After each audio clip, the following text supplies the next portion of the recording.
no sé, en francés vamos a hablar solamente de dos.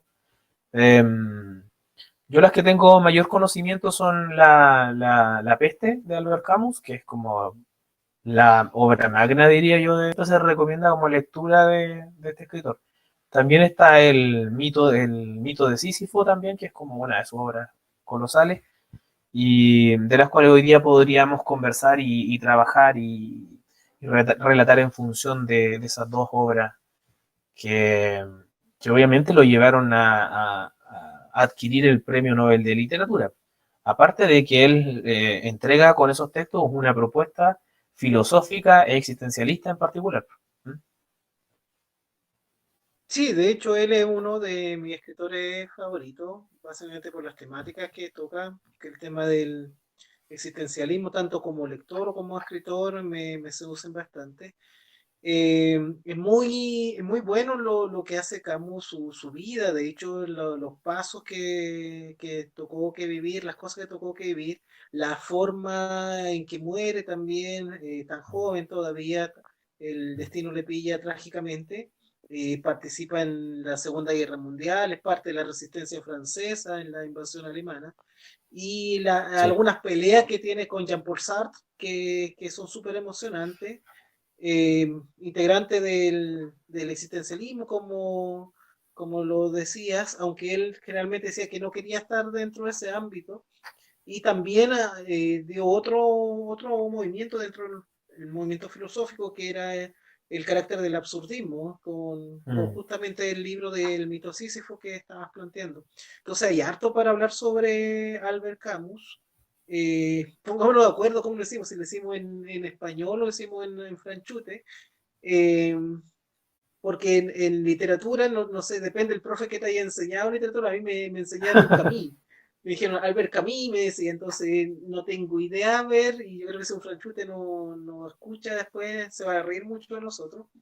Así que mejor digámosle en español, nomás Albert Camus, Claro. para evitarnos también pasar vergüenza ajena, digámosle Camus nomás, pero es un escritor multifuncional porque es filósofo, es un periodista, es un escritor, es dramaturgo y es una persona que no va a pasar desapercibido a pesar de que ya lleva mucho año muerto.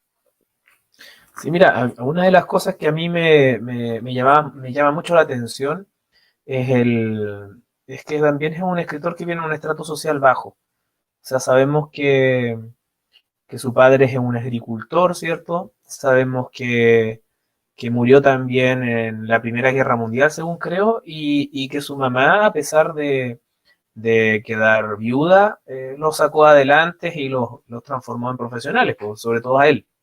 Y que a su vez, según relatan la biografía de él, era sordomuda, pobre y se dedicaba a limpiar casas, pues, para poder mantener de alguna manera a su hijo.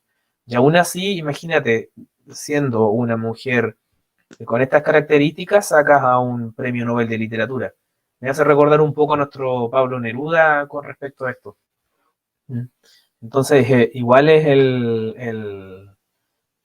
no sé, pues es loable el esfuerzo que realizaron sus padres y llegar a ser premio Nobel, como te decía, y a su vez también ir desde Argelia, porque él nació allá, eh, y llegar a Europa y transformarse en uno de los intelectuales de punta en Europa. ¿Mm? E incluso desarrollar un movimiento, como dices tú, filosófico relacionado con el absurdo, del cual podemos hablar un poquito más adelante para no mostrar toda la baraja, ¿cierto?, de cartas al inicio de este juego, ¿cierto? Bueno, Camus es sorprendente porque después ya cuando abordemos el extranjero, él siempre se sintió un extranjero en su tierra, en Francia, porque él era de una colonia, así como nosotros en su momento pertenecimos a la colonia española. Argelia pertenecía a la colonia francesa, como muchos de los países africanos de aquella época. Y la ciudad de Orán, donde nació, bueno, también la vemos reflejada en La Peste, que la describe no de muy buena manera, es una ciudad fea, sin embargo, él siente este sentimiento de una especie de nacionalismo hacia una Argelia que se libera, que también ayuda a un nacionalismo francés en el ámbito de sacarlo de la usurpación de los alemanes que estaban en la Segunda Guerra Mundial. Entonces, siempre, siempre fue una persona muy involucrada con el ámbito social, con el ámbito político con el cual se encontraba. Se alejó del marxismo, del ámbito del comunismo, porque él planteaba que el marxismo es una nueva presencia de continuidad del cristianismo, porque si en el cristianismo se habla de que hay un Dios que regula todo y ve la libertad y la justicia, y el Mm, marxismo hace exactamente lo mismo, entonces él señalaba eso, señalaba de que el marxismo era la nueva forma de cristianismo, porque a través de esa forma la gente coartaba su libertad y coartaba su justicia, su ámbito, a un dogma, que era el dogma marxista. Hay como una anécdota antes de empezar ya con los textos. Albert Camus pudo haber sido un futbolista. Cuando era ah, sí, joven, él era arquero. Él era sí. arquero, deambulaba en su ámbito juvenil al arco en distintos equipos. Sin embargo, no tenía dedos para el piano, para ser Mm. sencillo, no era un Claudio Bravo, digamos. eh, y finalmente decidió, yo creo que de manera acertada, dedicarse más al ámbito de la humanidad, y desde esa mirada comenzó a poder trabajar, porque Camus no es solamente un escritor, sino deambula por todas las humanidades, desde la política, la filosofía, el teatro. Entonces, es una persona muy interesante de poder analizar. Pero también se dice que dejó el deporte en general. Bueno, a él le encantaba el deporte, según dicen, en la época en eh, que él era estudiante universitario. Y que dejó el deporte por el hecho de que adquirió una enfermedad, que es la tuberculosis. Y eso es lo que de alguna manera lo dejó fuera de ser un arquero, como decías tú, al nivel de Claudio Bravo, o a lo mejor a un nivel mucho más bajo. Y que esa enfermedad la tuvo de por vida, según se. Lo que hablabas tú del Partido Comunista, bueno, nosotros analizando el punto de vista que él tiene de lo absurdo, ¿ya? Nos damos cuenta que era incompatible ser comunista y tener un planteamiento, ¿cierto?, filosófico de esa línea.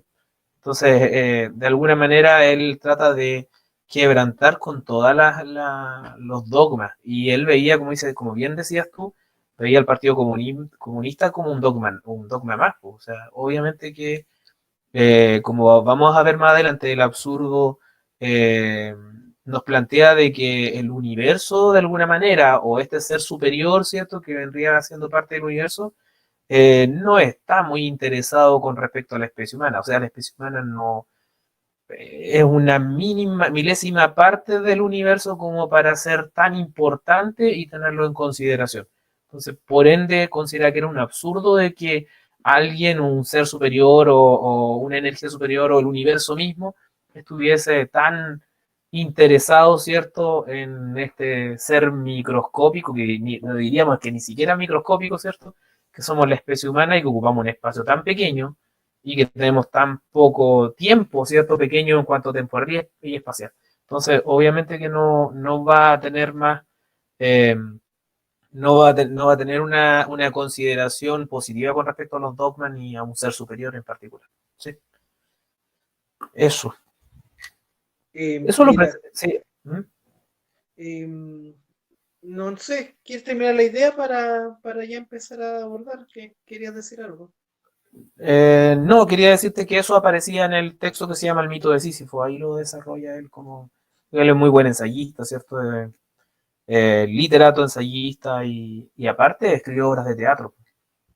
¿Sí? Ujú. Eso. Ya Bueno, pues, ya entonces, hablamos de la vida de Camus, ¿cierto? Ahora vamos y leemos fino y veamos lo que son sus obras, ¿cierto? Sí. bueno, en ese sentido, ya que estaba hablando del mito Sísifo, en ese sentido, el año 1942 un año fundamental para Albert Camus, porque en Mm. ese año encuentran dos de sus grandes obras que van a ser mundialmente reconocidas. Por un lado sale la novela El extranjero, una novela que vamos a analizar ya con profundidad, pero por ahora solamente comentar que es una de las grandes novelas de literatura universal, en donde muestra el existencialismo, la decadencia del ser humano, y donde también muestra este ámbito del absurdismo, donde al protagonista, a Meursault, le importa prácticamente nada la vida, el destino que pasa con él mismo. Pero también vemos que en el mito de Sísifo, él trae a través de estos ensayos este concepto del existencialismo que ya viene del finales del siglo pasado, con Sorengren, con Nietzsche y con varios más filósofos, la gran mayoría de ellos, que ya venían planteando, cuestionando la existencia del ser humano, haciéndose preguntas fundamentales, más ahora basándose en lo que estaba pasando. El año 42, él también era parte de la resistencia francesa.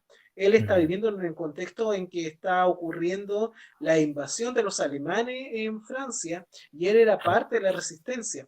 Entonces, desde esa mirada, él construye estos dos relatos, donde voy a hablar un poquito del mito de Sísifo, donde ahí mm, plantea una serie de textos de ensayo que traen la premisa básica de que cuál es la finalidad del ser humano, cuál es el destino del ser humano, el único destino, la única finalidad es la muerte, es el suicidio, porque solamente a través del mm, suicidio y a través de la muerte el ser humano puede encontrar realmente una trascendencia, que es lo que proponía otro escritor que alemán, en este caso que era Martin Heidegger, en su libro El ser y la nada, no, perdón, El ser y el tiempo, en donde él plantea justamente eso, trascender, dejar una huella. Camus plantea eso. Él toma como el ejemplo del Sísifo, este personaje mitológico de la mitología griega, que a pesar de lo que intente, él jamás va a poder llegar a la cima de esa ladera con esa roca, siempre va a estar cayendo, pero él no desiste, siempre va a estar insistiendo, a pesar de que sea una rutina y a pesar de que sea absurda, porque jamás va a llegar a cumplir su objetivo. Él planteaba que la vida era exactamente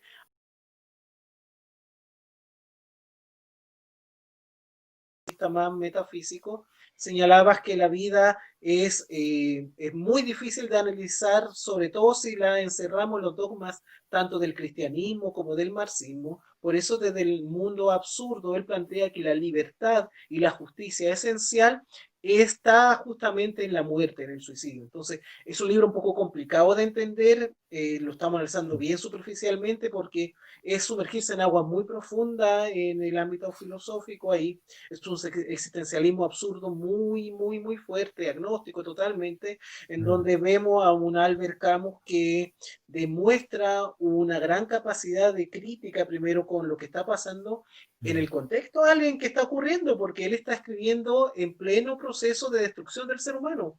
mm, Él ve que el modernismo se está acabando y viene la posmodernidad en esos momentos, cuando ve que Hitler y toda su fuerza están destruyendo toda Europa, todo el mundo se está consumiendo y que nada de lo que él planea o de lo que él vivió cuando era joven o en su infancia en Orán, qué sé yo, o cuando llegó a Francia, ya nada de esos vestigios existen y que ahora hay una nueva realidad y que los que llevó a esa nueva realidad fueron justamente estos nacionalismos, estos movimientos extremos, tanto los movimientos fascistas o nacionalistas de derecha como también los movimientos más bien de izquierda, que es el comunismo marxismo, al cual por eso dice en otro texto que después vamos a analizar, que él prefiere no abordar porque es un ámbito que no le seduce, es un ámbito que es dogmático y es un ámbito en donde él habla muy fuerte porque plantea que básicamente es un ámbito en donde solamente los tontos y los ilusos entran y merecen estar ahí.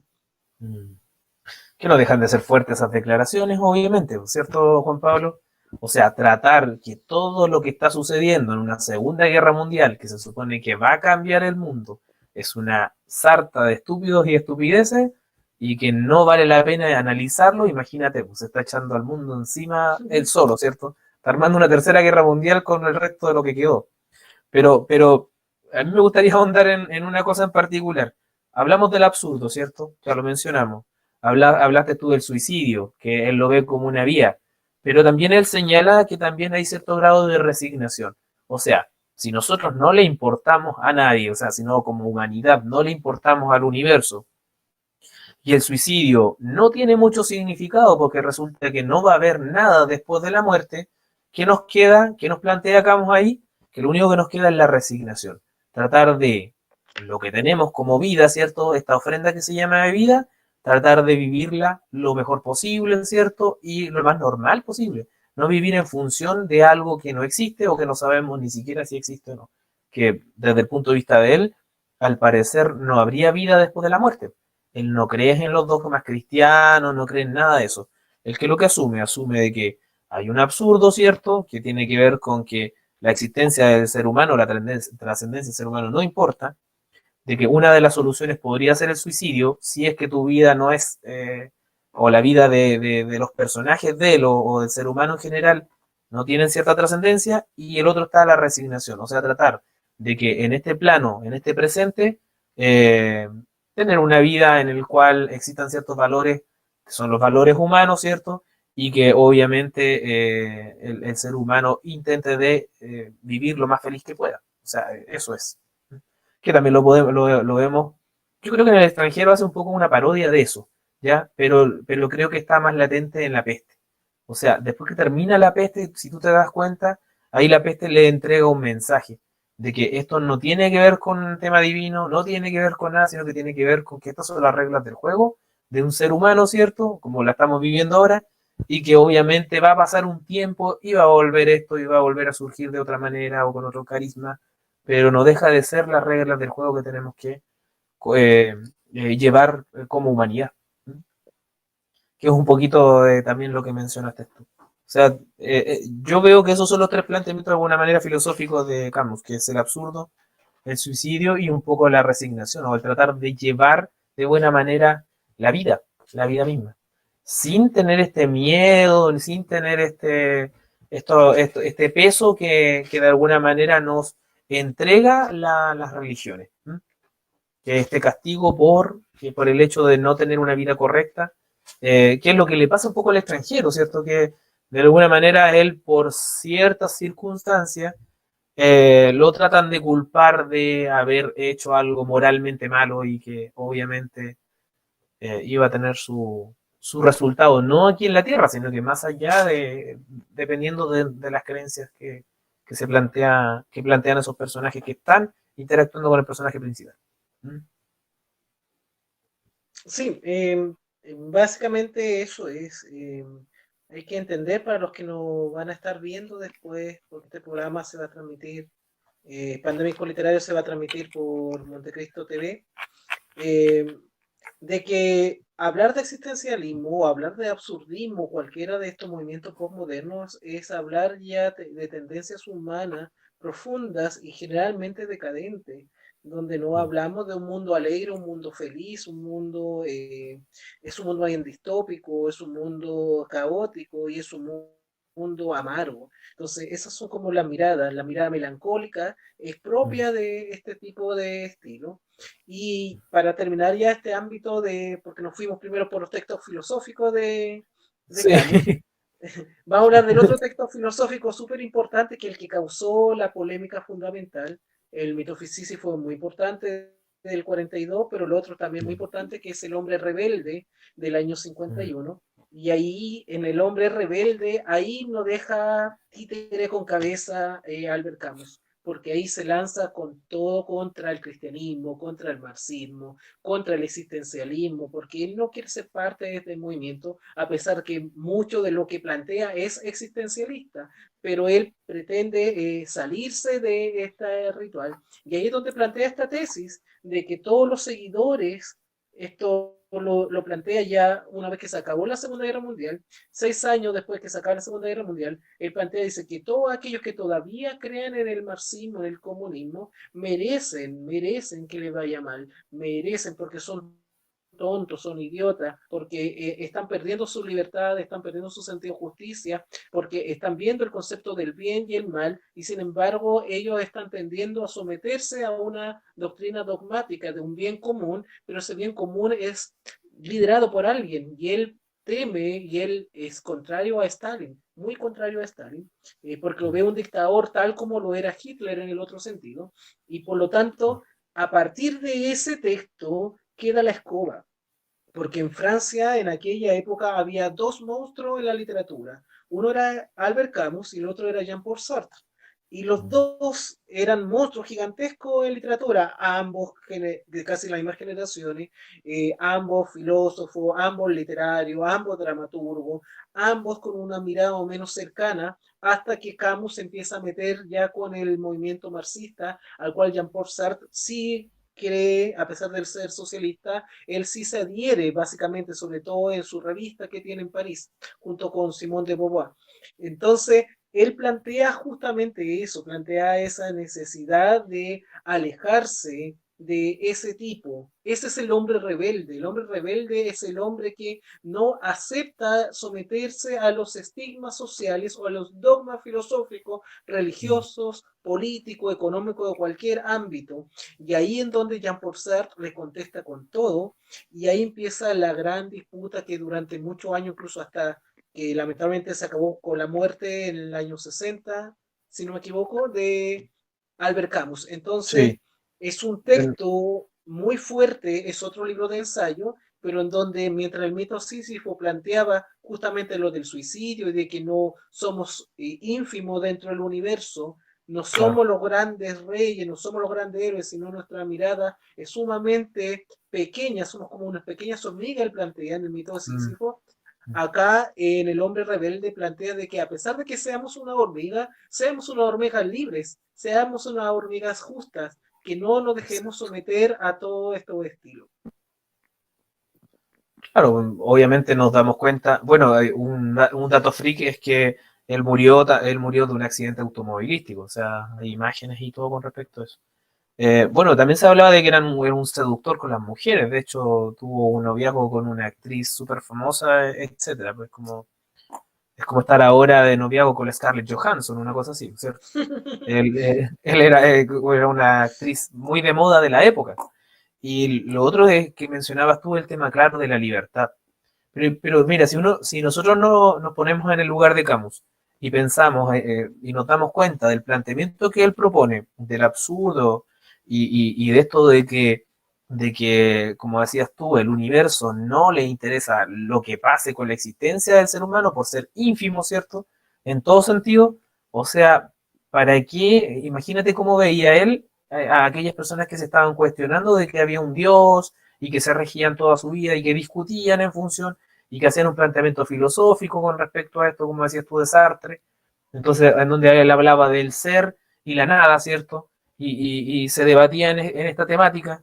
Entonces, obviamente que eh, eh, él veía que había una pérdida del tiempo de la humanidad completa. O sea, y más aún posterior a una, o sea, en plena Segunda Guerra Mundial o posterior a una Segunda Guerra Mundial. O sea, entre el 40 y tanto, ¿cierto? Y el 60.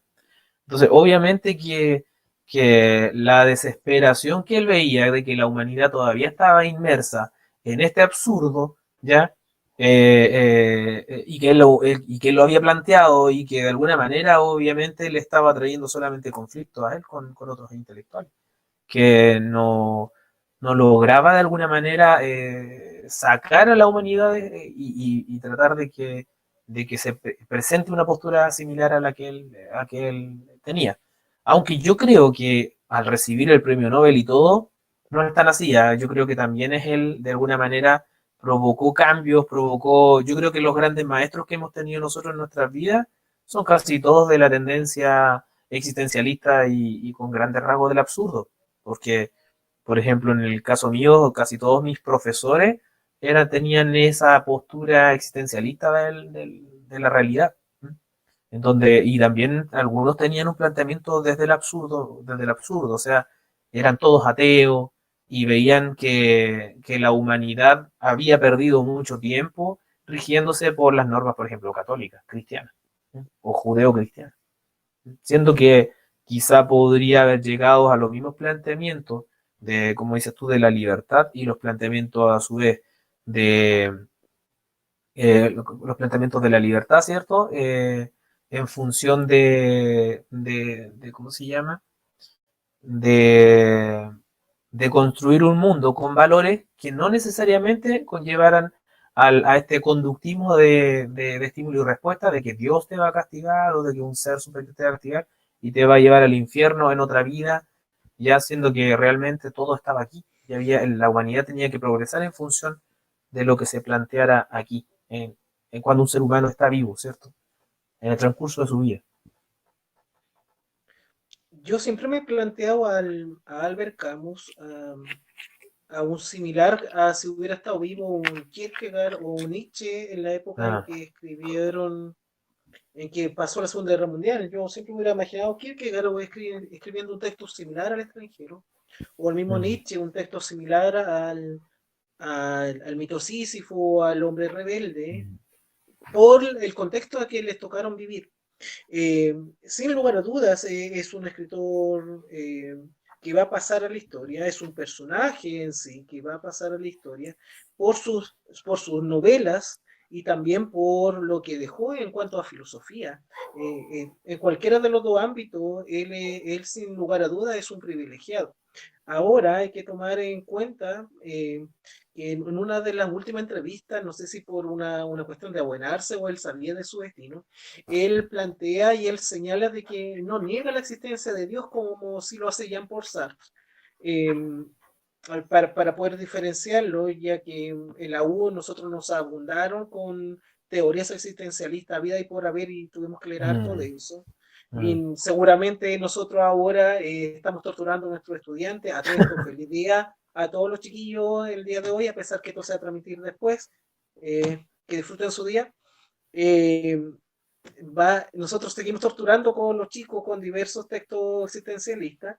Mm. Bueno, y ellos planteaban de que el existencialismo es tan amplio como movimiento que da matices, y al menos tres matices.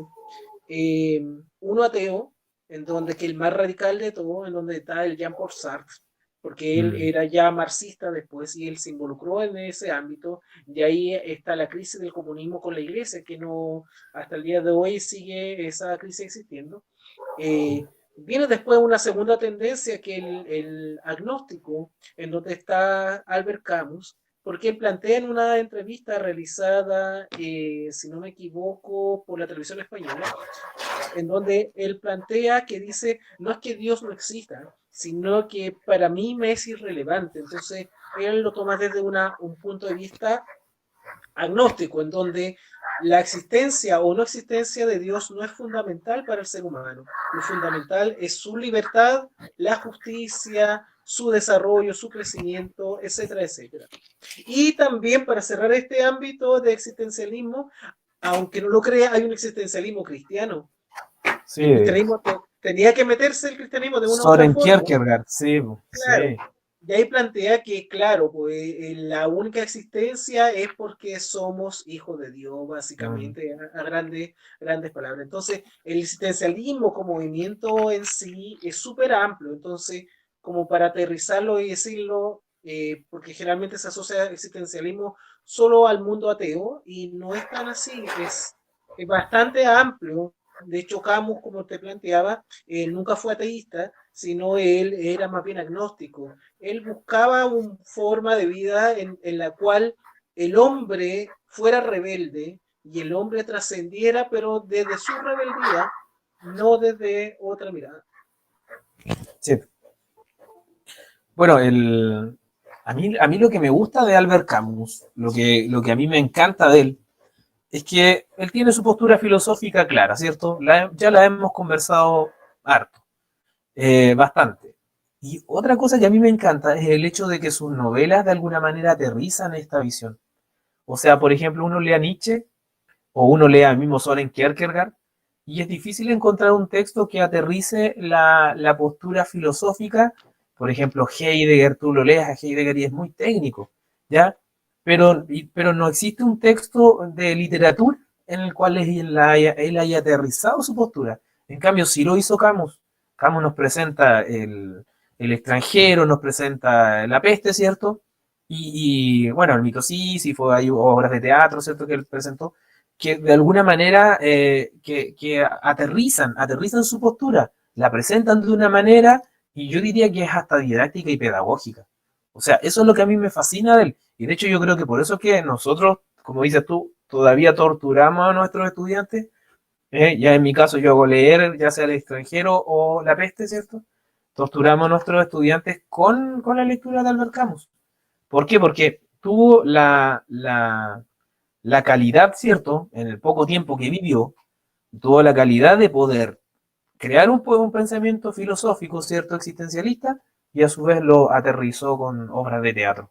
Y obras de teatro que eran presentadas a trabajadores, pues, porque él tenía que tener una postura de izquierda, se presentaba a sindicatos de trabajadores y todo. Entonces, aparte de que quedó obviamente la peste y el extranjero, eh, que de alguna manera es como pedirnos hacer una actividad con relación a una postura filosófica en particular. Yo considero que él de alguna manera abarca como todos los niveles, ¿ah? Todos los niveles, por ejemplo, si habláramos de taxonomía de Bloom, o sea, lo más bien él adquirió todos los niveles de Bloom. O sea, va y crea, ¿cierto?, una postura determinada, hay un análisis filosófico, un marco teórico creado por él, y finalmente lo llega a aterrizar a la práctica, o sea, lo presenta como de teatro, lo presenta como novela, y está ahí, o sea, léame el que quiera, desde una persona a lo mejor que simplemente le gusta la literatura, hasta una persona que necesita un planteamiento filosófico, teórico, denso o bien estructurado, como podría ser un profesor universitario, eh, una persona que está en el ámbito universitario o en el ámbito profesional, ¿sí? Así que eso es una postura un poco personal, pero quería mencionarla de que me gusta la manera en que él baja algo tan estructurado y tan teórico a los estratos, y que creo que tiene que ver con su visión también de política de la realidad, ¿m? Porque él es simpatizante de alguna manera a la izquierda, o sea, él viene de un estrato bajo donde obviamente yo creo que él pensó cómo podría yo enseñarle esto a alguien que podría ser mi mamá, que podría ser mi papá, ¿cierto? Y que ellos también tienen que entender o tienen que cambiar su postura con respecto a la realidad. Creo yo. Creo que por ahí va la postura de Camus. Mira, el gran escritor chileno que murió hace muy poco, Luis Sepúlveda, él en una de sus entrevistas señalaba justamente que los grandes artistas, grandes escritores son y deben ser de izquierda, no simplemente porque él era de izquierda, sino porque está la mirada humanista, está la mirada no centrada en factores económicos, en otro tipo de factores, salvo Jorge Luis Borges, que era de derecha, que es un grande Borges, o Vargas Llosa ahora que pasó de izquierda a derecha, pero la gran mayoría de los escritores, no vamos a hablar de los futuristas italianos que eran unos hijos de su madre, No, no. pero Marinetti y todos los demás, esos compadres, te das cuenta que la mayoría de los artistas, su voz, independiente de que sean militantes o no, eso no está en tela de juicio, sino es una mirada más humanitaria, y la mirada más humanitaria, les guste o no les guste al modelo, qué sé yo, económico existente, es una mirada que tiende más hacia la izquierda. Eso básicamente, bueno, pero entremos ya a analizar las novelas. Empecemos con la primera, el extranjero, porque siempre nos Extranjero. falta tiempo, nos vamos en la volada nosotros de hablar harto y nos falta tiempo. Analizamos las primeras horas súper bien y la última estamos súper rápido porque nos queda muy poco tiempo. Así que ahí tenemos que empezar a controlarnos nosotros en los tiempos para hablar. No sé si tiene la misma versión, estos de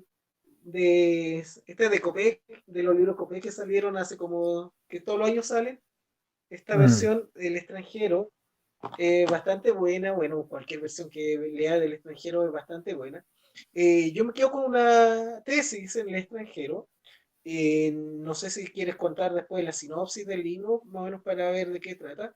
Mi tesis mm, básicamente es que es una historia que nos habla de la desidia del ser humano, de esta mm, alienación, de este sentirse no identificado con la humanidad, no ser parte de, no le interesa la humanidad. Y desde esa mirada, él es un extranjero tal como lo era Albert Camus. Es un reflejo, es como una, Meursault es como un alter ego de él, a pesar de que él tiene mm, otro alter ego que se llama Jack Cornery, que es su alter ego. mm, Él plantea acá que Meursault es un personaje muy similar a Albert Camus, porque ambos se sienten extranjeros. Camus nunca se sintió francés, él siempre se sintió argelino y él luchó también por buscar los beneficios y la independencia de Argelia. La historia transcurre primero en Francia y resulta que después transcurre en Argelia, básicamente, donde está quedando la escoba.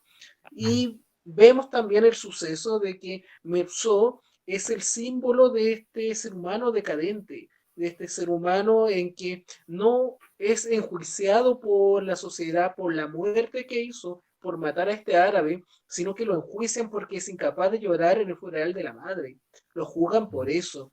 Lo valórico, lo moral, lo ético son las cosas que están en entredicho aquí en esta novela, porque te llenan de prejuicios en lo que plantea Camus, te llenan de estereotipos en donde tú tratas de aparentar ser alguien que no eres y cuando tú demuestras otra mirada, eres un extranjero, eres un bicho raro, te miran de manera diferente. Entonces es un texto muy hermoso en ese sentido y mi tesis va por ahí. Camus y Meursault son, no sé si la misma persona, pero son similares porque ambos sienten y viven la vida de la misma manera. Sí, yo creo que también podría aportar, bueno, con respecto a la postura, yo coincido mucho y coincido completamente con lo que tú propones. Claro, es un personaje que, de acuerdo a la sociedad, él está, podríamos decir que él no tiene sentimientos, que él no tiene la calidad moral que podría tener un ser humano común y corriente, ¿ya? El hecho que dices tú, pues, va a ver a su madre, ¿cierto? No llora por su madre, tampoco lo hace por ser considerado en sociedad, ¿ya? ¿Cuántas veces una persona realiza ciertas acciones para poder ser considerado una buena persona, ser considerado como parte del grupo? ¿Qué hace él? Simplemente reacciona frente a lo que le nace, frente a lo que él considera de alguna manera correcto o incorrecto. Como dices tú, desde su postura filosófica, estaría como en la misma línea. ¿Mm? Bueno, la historia del extranjero es la de este protagonista, Merceau, que la historia comienza contándole de que él recibe una Una noticia carta, una sí, carta de la muerte de su la madre, muerte de su madre, sí. y él va al funeral, pero en lugar de llorar, en lugar de lamentarse, le empieza a fumar, empieza a ver lo que Mm, pasa, totalmente como que fuera a ver un espectáculo ajeno a lo de sentimiento, porque a él lo cuestionan exactamente por eso, por no llorar, por llevar a su madre allá. Estamos hablando de una época en que no es común lo que pasa ahora, sobre todo en varios países desarrollados, en donde envían a los adultos mayores a asilos, a hogares de ancianos. En Francia, en general en Europa, en aquella época no era tan común aquello. Generalmente el concepto de familia era que todavía tenían que permanecer los padres bajo el cuidado y protección de sus hijos y no los hijos desembarazarse de esa realidad, llevarlo a esta especie de hogar y después cuando muere básicamente es como ya vengo porque tengo que cumplir con el trámite porque soy el hijo, pero no mm, manifiesto mayor sentimiento.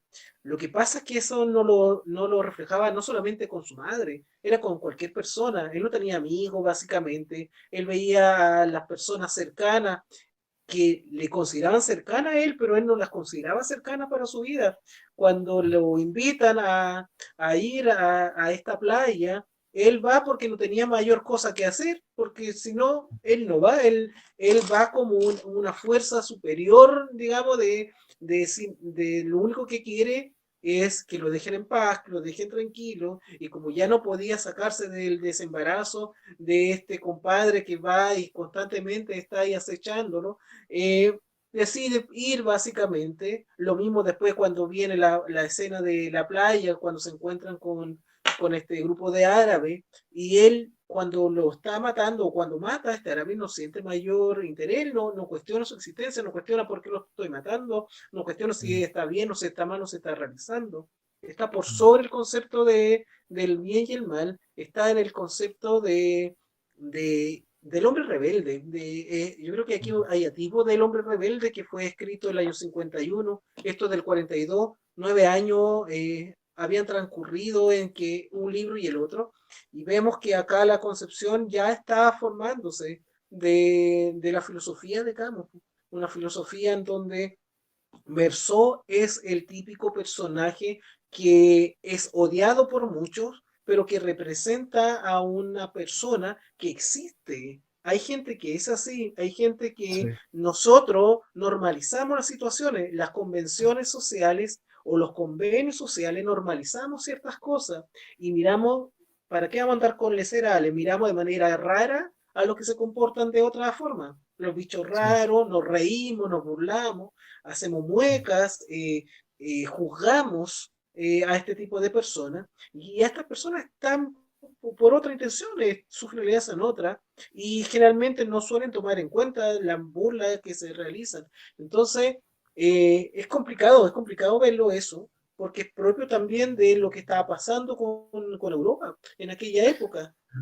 Sí, mira, también a mí me hace recordar un poco, no sé si tuviste una serie que se llama Big Bang Theory, la teoría del Big Bang, no sé si la Sí, viste. Uno de los personajes protagonistas es Sheldon.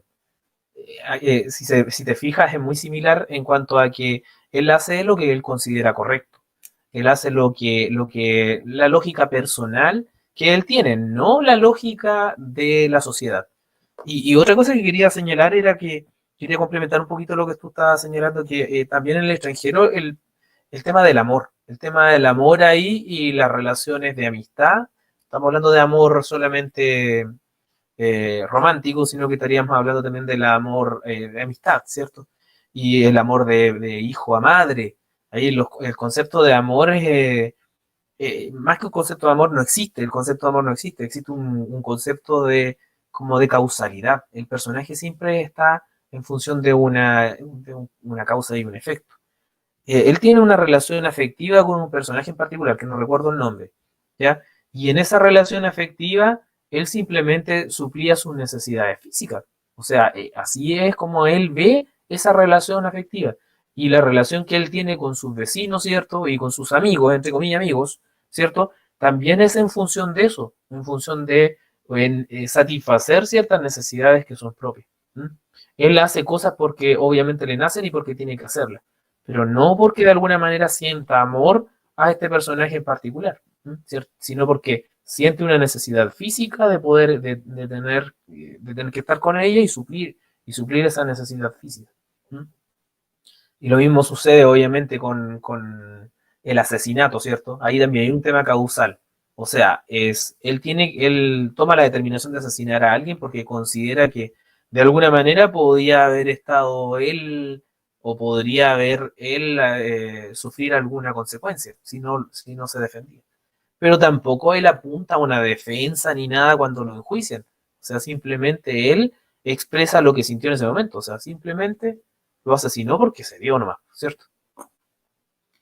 sí, de hecho, de hecho, el juicio se parece mucho a la novela El proceso de Franz Kafka, Kafka, sí. porque que es otro gran escritor, Mm, que él es más de la Primera Guerra Mundial, el ámbito en mm, donde está, porque lamentablemente muere a muy temprana edad. Pero vemos que es lo mismo. Yo veo el juicio que le hacen a Merzo y el juicio es como el que no tuvo Kafka, el señor K, perdón, en el mm, proceso, en mm, donde a él lo enjuician sin saber nunca qué fue lo que hizo. Acá es lo mismo, porque él sabe por qué lo deberían estar juzgando. Él sabe que lo deben juzgar por asesinato, pero lo están juzgando por no llorar al funeral de su madre. Es absurdo igual. Entonces, ahí juega con el concepto de la justicia también, juega con que la justicia es ciega, con que la justicia es inepta, con que la justicia a veces ya te tiene juzgado desde antes de establecerse mm, el juicio.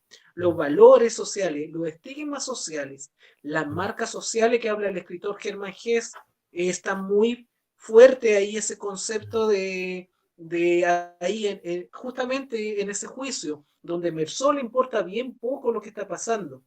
Y ya para ir cerrando, al menos lo que tiene que ver con el extranjero desde mi parte, mm. yo me quedo con la parte final. La parte final para mí yo la veo, yo espero que algún día hagan una serie o una película, porque la que realizaron no me gustó mucho, la vi, no, Mm, no es muy buena. no. Eh, pero con la escena final que es fundamental, la escena final desde que llega el cura ahí a que intenta buscar que la absolución y para que perdone los pecados y que se pueda ir al paraíso y lo echa a patada básicamente para que se vaya y lo único que quiere es que cuando esté ahí en el patíbulo, porque ahí lo van a matar, pena de muerte ahí por el juicio, lo único que quiere es mientras esté a punto de morir, quiere escuchar su nombre y quiere escuchar cómo el resto habla mal de él, cómo lo odia, cómo lo escupen, cómo lo aborrecen. Eso es una muestra exacta del desprecio por la humanidad, que es lo que Albert Camus plantea, Emerson plantea, de que somos seres insignificantes, que no merecemos mayor análisis ni método ni gracia. La virtud de nosotros no está en eso, nuestra virtud está en entender nuestra naturaleza y tratar de hacer la mejor forma posible lo que queramos realizar dentro de nuestras libertades. Inmersó su libertad era, ¿saben qué? Si me van a juzgar, si me van a matar, hágalo, me importa un comino, aborrézcanme, hágame más daño, tíreme piedra, me da lo mismo, le da absolutamente todo lo mismo. Eso en un personaje es muy difícil de encontrarlo. Yo busco en otras novelas porque vemos que el señor K en el proceso, él se resigna. K se Claro, resigna al final, se claro, sí, resigna a la muerte. sí. Acá le importa un comino la muerte. Él le interesa que mientras tenga vida, él quiera escuchar de cómo lo están maltratando. Él quiere sentir eso, quiere sentir que su nombre sea aborrecido, porque él entiende que nosotros como ser humano merecemos ser aborrecidos dentro de esta mirada más bien existencialista que plantea Camus. Mm. Claro, y también apunta de que ya que él va a morir y de que su vida va a terminar ahí y de que no hay una trascendencia después de la muerte, o sea, obviamente que lo mejor que podría pasar con él mismo es de que la humanidad lo recuerde en su instancia presente, ¿no? Y en su instancia posterior a la muerte también. También hay cierto rasgo de trascendencia ahí, ¿eh? Él busca un poco de trascendencia, aunque sea minoritaria, que lo recuerdan porque obviamente que lo que es importante desde el planteamiento de Camus con respecto al absurdo, ¿cierto? Es que en vida es cuando los seres de alguna manera están presentes o no están presentes y ese es el tiempo importante, no el que va a venir después de la muerte como todos creen. ¿Mm? Así que yo creo que también eso habría que señalar con respecto al extranjero de Camus, que es pedazo de novela. Y yo también coincido contigo de que debiera haber una película mejor del texto. No, imagínate que es su primera obra y es una obra monstruosa. Es una obra Mm. monstruosa. Es comparable, qué sé yo, acá en Latinoamérica a un Juan Rulfo, que escribe 2 libros y Sí. ya con eso tiene todo un universo creado. Mm. A pesar de que ser temática totalmente distinto, me refiero a las obras contundentes, a eso me refiero. Es una obra gigantesca, El extranjero, y es muy breve, es muy rápida de leer, es muy fácil de leer, pero de un mensaje muy profundo, o sea, te deja pensando, sobre todo al final. Te choca porque dices, ¿cómo el Mm. compadre puede ser tan malo de que le haga Mm. eso al cura y le importa un comino todo y lo único que quiera es que lo aborrezcan? Es totalmente decadente, muy nihilista, muy negativo, pero es parte de la realidad y es un personaje necesario. Es un personaje necesario dentro de esta gran abanico literario, un personaje que sea desde esa mirada. ¿Sabes, Juan Pablo? Yo creo que también los héroes hollywoodenses después, de alguna manera, copiaron a este, emularon un poco a este personaje por el hecho de que, si tú te fijas, no sé, pues, un Rambo, o todos estos personajes que están en el patíbulo a punto de morir y todo eso, siempre ellos no les importa mucho, siempre echan al sacerdote. Y yo creo que de alguna manera el extranjero propone eso, ¿ah? Como primera vez que ahí no me interesa el hecho de que me vaya al infierno, no me interesa el hecho si es que existe un infierno, no me interesa nada de lo que viene después, porque ya lo que tenía que hacer lo hice, o lo que no pude hacer no lo hice, ¿entiendes? Es como eso. Eh, Algo más iba a señalarte de lo que planteaste, pero se me olvidó. No me acuerdo. De la aborrecer, ¿será? ¿Que te gusta que te aborrezca? No sé. No, nunca tanto. Bueno, No, pero lo que mencionaste con respecto a Juan Rulfo, de que, claro, de que aparte de que es una obra concisa, precisa, ¿cierto? Igual que la obra de Juan Rulfo, está el tema de que lo que conversamos delante, que él aterriza en un texto súper simple, con una historia simple, que es fácil de leer, aterriza su planteamiento filosófico. Y yo creo que eso hace de que sea espectacular esta obra. El extranjero tiene esa trascendencia. Imagínate, todo lo que él plantea sobre el absurdo, el suicidio, ¿cierto? Y la libertad, lo propone en un texto de ¿cuántas páginas? ¿Cuántas páginas tiene tu extranjero ahí? No sé, ¿tendrá 100 páginas? ¿Tendrá menos de 100 páginas? Y 111 páginas. en 111 páginas. Y en 111 páginas nos propone todo ese planteamiento filosófico, además que lo puede leer cualquier persona, ¿cierto? Yo lo Sí. encuentro espectacular. O sea, yo lo comparo también con una metamorfosis de Kafka, como a ese nivel también. Son relatos relativamente cortos y que dan un remesón al leerlos, te desestructuran de una manera, te presentan la vida, pero haciéndote un vuelco, un giro 360 grados. ¿Mm? Que a mí me pasó por lo menos con Kafka, con la metamorfosis de Kafka. Sí, es un libro hermoso por todo lo que estamos hablando. Que podríamos Eh, trabajar con él más adelante, ¿eh? Podríamos hacer un trabajo con Kafka y con la metamorfosis. A mí me gusta mucho ese texto. No sé si te sí, interesa. es que Kafka, mira, todo lo que sea existencialismo distópico, ¿Mm? bienvenido sea en mi mundo. Que son como las grandes áreas que me encantan, tanto la distopía como el existencialismo. Y claro, o sea, el Kafka es un predecesor de Camus, y después alguien que venga después de Camus puede ser el checo Kundera, que plantea también exactamente lo mismo, por ejemplo, en La insoportable levedad del ser.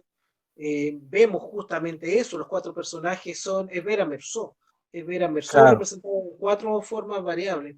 Entonces, son personajes icónicos, son grandes escritores que siguen cierta tendencia, que tienen un grupo muy fiel de lectores y que para otros lectores, por ejemplo, yo no veo un lector mucho de, no sé, pues de bestseller, no lo veo mucho metiéndose en un Albert Camus, porque no por un nivel cognitivo, no tiene nada que ver, sino por un ámbito no. de temática, porque no le va a seducir.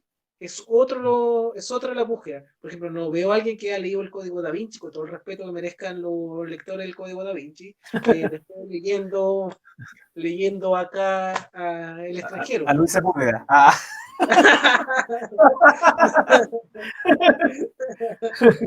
Oh, mira, por favor, mira que con el último capítulo ya me mojé el potito. Por favor, si hay un lector del mío Cid, ni se le ocurra leer El extranjero. No es para usted. Usted tiene que dedicarse al Lazarillo Tormes, a seguir toda esa corriente, ¿ya? A todo ese mundo. El libro El Buen Amor, todos los libros que sean relacionados con la literatura española clásica, son libros que son de su ámbito. Pero no se meta con Albert Camus, porque si no, eh, después de leer cualquier libro de Albert Camus y haber leído el mío sí, se va a dar cuenta que perdió el tiempo en uno. No quiero mencionar en qué texto perdió el tiempo, pero en fin, ya Claro. sigamos mejor, porque no estamos yéndonos hacia otro ámbito, porque hay una peste que azota nuestro planeta, por decirlo Así ahí, ni es. siquiera nuestro país, pero es una peste que ha azotado siempre. Las manifestaciones tanto de los virus como de las bacterias siempre han existido en la historia de la humanidad. No es algo ahora nuevo. Yo veo por televisiones que se sorprenden, oh, la sociedad no está preparada. No está preparada porque la sociedad es tonta, tal como lo plantea Albert Camus. No entiende que estos son procesos cíclicos y que cada 100 años más o menos están ocurriendo. 1918 fue la gripe española que dejó la escoba.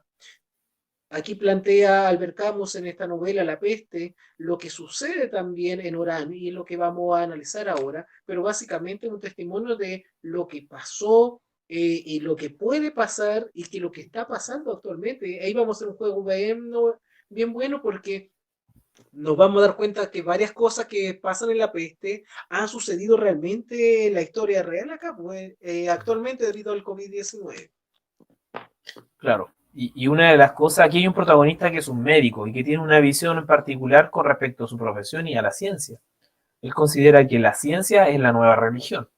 Y de alguna manera ahí está, yo creo que la crítica, una de las tantas críticas que realiza Camus, también al transformar a una persona o un personaje en una divinidad. O sea, aquí él consideraba que mediante la ciencia, y lo dice varias veces, podía solucionarlo todo, que la ciencia iba a llegar a un momento en que iba a ser el dios no sé, pues de la humanidad.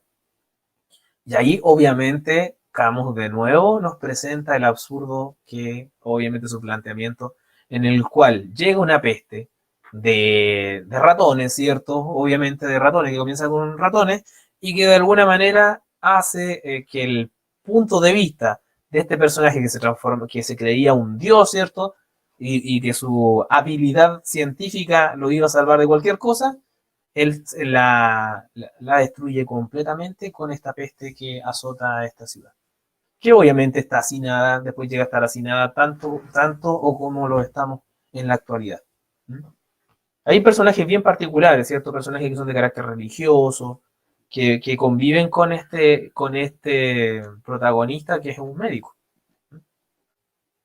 Sí, a mí me gustan los ratones. Siento que son los personajes esenciales de la historia. Mm, mm, Porque las ratas representan al personaje típico de Albert Camus. A este que huye, a este que deja la escoba, deja la cagadita y después se manda a mm. cambiar. Y va a dejar la cagadita en otro lado. ¿Ya? Claro, claro. Porque así son. ¿Ya? Vemos que muchas de las decisiones, muchas de las cosas que toman ahí en la comunidad de Norán son cosas que en la actualidad están pasando y Claro. han tomado las buenas o malas decisiones tal como las plantearon ahí en Orán. Orán recordemos que es el lugar donde nació Albert Camus y lo Mm. plantea aquí como una ciudad fea. O sea, te puede gustar la ciudad donde tú naciste o no, pero él dice, nada nuevo pasa en Orán. Orán es feo. En otoño horrible, en verano el calor insoportable, en Desértico, invierno, claro. Sí, claro, desértico. es un poquito bueno porque hay un poco de lluvia, pero pues viene la temporada de la arena y bla, bla, bla. Es horrible todo. Sí. Feo, feo, feo. ¿Qué fue lo novedoso? La llegada de la peste. Llegó la peste y al principio, como sucedió en muchos lugares, la gente no tomó en cuenta lo que estaba pasando. Siguió viviendo su diario vivir, siguió viviendo en su propia realidad, en sus propios dogmas. No eran hombres rebeldes, eran hombres sometidos a las realidades sociales, a las convenciones, a las normas establecidas. Desde esa mirada, entonces vemos que la peste es una muestra del existencialismo, porque literalmente lo podemos ver, la peste, ok, es la enfermedad que puede ser la fiebre amarilla, cualquier otra cosa que es lo que está azotando ahí a Orán en ese momento, pero si lo vemos desde un lado simbólico, la peste somos nosotros. Nosotros, los seres humanos, somos esa peste. Y ese yo creo que es la segunda mirada que hay que hacer de Albert Camus de esta novela, de entender que la peste somos nosotros. Nosotros somos los responsables del daño al ecosistema que estamos causando. Yo miro Mm. con admiración lo que está ocurriendo actualmente con la naturaleza que se está restaurando muchos elementos. La flora, la fauna es sabia en ese sentido. Vemos la contaminación, por ejemplo, del aire, que cada vez es menor debido justamente a nuestra cuarentena. Es decir, nuestro sufrimiento es el placer, parece, o es la forma de reconstituirse tanto para la flora y la fauna. Somos la peste, nos guste o no nos guste esa palabrita o no, tiene un significado muy fuerte, sobre todo ahora, tomando en cuenta que quizá a muchas familias le ha afectado de manera muy profunda, dramática, no solamente por ser portadores del COVID-19 o porque lamentablemente tengan dentro de su ser querido a algún familiar que haya muerto por esta terrible enfermedad, sino también por el factor económico, por la cesantía y todo lo demás. COVID-19 está arrasando, así como arrasó ahí en Orán la peste, pero nosotros somos en sí una peste. Entonces, entender eso es fundamental para entender a Albert Camus, porque Albert Camus es quizás utiliza la segunda lectura para darnos a entender su planteamiento. Ya después, Mm. cuando lleguemos a las recomendaciones del libro, te voy a recomendar a un escritor que no necesita una segunda lectura, sino que en la primera lectura él nos dice básicamente que somos una basura. Pero ya después vamos a hablar de eso cuando lleguemos a esa sección. Pero por ahora, eso, Camus y La peste es un libro hermoso. Me gusta más que El extranjero, básicamente porque te muestra a un hombre ya no decadente solamente, sino a toda la humanidad decadente. Por eso digo que los ratones somos nosotros. Nosotros somos los protagonistas de esa historia y nosotros somos la escoba. Esta es como una transposición, es como un cambio de los polos magnéticos. Mm. Nosotros, lo humano en la peste es la naturaleza y los ratones somos los humanos. Nosotros somos los desgraciados, nosotros somos los que invadimos y contaminamos. Mira, no lo había pensado desde esa postura, pero me atrae mucho la reflexión que hiciste tú con respecto a de que, claro, la peste en el mundo somos nosotros porque de alguna manera al recluirnos, ¿cierto? Al sacarnos de la jugada, se ha restaurado lo que es el ecosistema. O sea, podemos ver que hasta la fauna, ¿cierto? Ha estado visitando las ciudades y lo ha hecho de una muy buena manera, sin destruirla, sin contaminar. En cambio, nosotros dicen que se ha ido corrigiendo la capa de ozono, etcétera. Bueno, la postura que yo siempre he tenido con respecto a la peste, que no dejo de destacar la que tú mencionaste, es que de alguna manera también esta peste o estas pestes que aparecen cada cierto tiempo nos hacen reflexionar con respecto a nuestra condición humana. Yo lo había leído desde ese punto de vista, de que hoy obviamente llega cada cierto momento una peste que nos hace ver la realidad de otra manera, que nos hace vislumbrar, por ejemplo, en este momento, qué mensaje nos podría entregar el COVID-19, que obviamente somos entes asquerosos, pues somos entes que contaminantes, somos entes que estamos destruyendo el espacio donde nosotros vivimos, que estamos obviamente, que no tenemos la altura de mira, o sea, señalamos que somos de alguna manera la especie, ¿cierto?, en el planeta más inteligente, pero no tenemos la altura de mira de poder vivir en concordancia con nuestro entorno. Entonces, obviamente que utilizamos nuestro entorno, ya que no tenemos la habilidad de evolucionar como las otras especies, utilizamos nuestro entorno, lo modificamos para poder vivir de manera cómoda, pero destruyendo todo lo que tenemos alrededor. Pues. Y ahí es donde, obviamente, es lo que esa es mi postura, que igual coincide un poco con la tuya, que obviamente estas pestes llegan para hacernos reflexionar, para hacernos darnos cuenta de que el ser humano es absurdo, de que el ser humano tiene que de alguna manera tomar otro camino. Y en la manera en que el ser humano pierde el camino, va a llegar otra peste a hacernos conciencia nuevamente y esto va a ser eterno hasta que el ser humano llegue a un estadio superior. Que no sé si la COVID-19 va a lograr de alguna manera hacer esa conciencia en nosotros. Quiero creer que sí, quiero creer en la humanidad, no soy tan pesimista como los escritores existencialistas, como Albert Camus. Quiero creer que la humanidad después del COVID-19 va a tener una conciencia distinta, una conciencia ecológica y que nuestros líderes van a empezar a tomar cartas en el asunto, porque nos hemos dado cuenta de que una de las falencias de nuestra generación es el hecho de haber elegido terribles líderes. Po. Imagínate lo que dijo el presidente de Estados Unidos, nuestro propio presidente. Nos podemos sentir orgullosos del presidente que elegimos. Bueno, yo tengo que señalar que no voté por él, pero de alguna manera en democracia se eligió a este presidente en particular. ¿Mm? Entonces, lo que dijo el presidente de Estados Unidos, que no sé, pues si alguien estaba enfermo tú sabes, o que tenía que tomar como sí, no sé qué cosa, para matar creo que era como un lavalosa, no sé qué lo que era. Es una balosa, es básicamente la balosa, porque la balosa es antibacterial. Entonces, Eso. mira, yo lo digo a modo de talla, porque con los amigos de acá en Chillán lo decíamos y decía el orden natural de las cosas, ¿no? Pues hay gente tonta que va a hacer caso y hizo la tontera de hacer eso. ¿De Mm, verdad? Sí, pues sí, Eso no lo sé. lamentablemente en Estados Unidos ocurrió, pues sí, al final tuvo que desmentirlo porque hubo muchos seguidores de Trump que hicieron eso, pues. Y él Los tuvo que seguí. decir que era sarcasmo lo que estaba realizando. ¡Ay, qué terrible! Qué Es que terrible, oye. ahí vamos justamente a lo que plantea Camus, pues, los dogmas. Cuando tú te afanas o te dogmatizas, te unes a un sentido sin entenderlo todo en un contexto, es complicado. Te lo digo, por ejemplo, ahora hay dos grandes dogmas que están en la actualidad, y lo voy a decir un poquito bajito porque para no entrar en polémicas todavía, pero yo lo veo como dogma. Uno, el feminismo.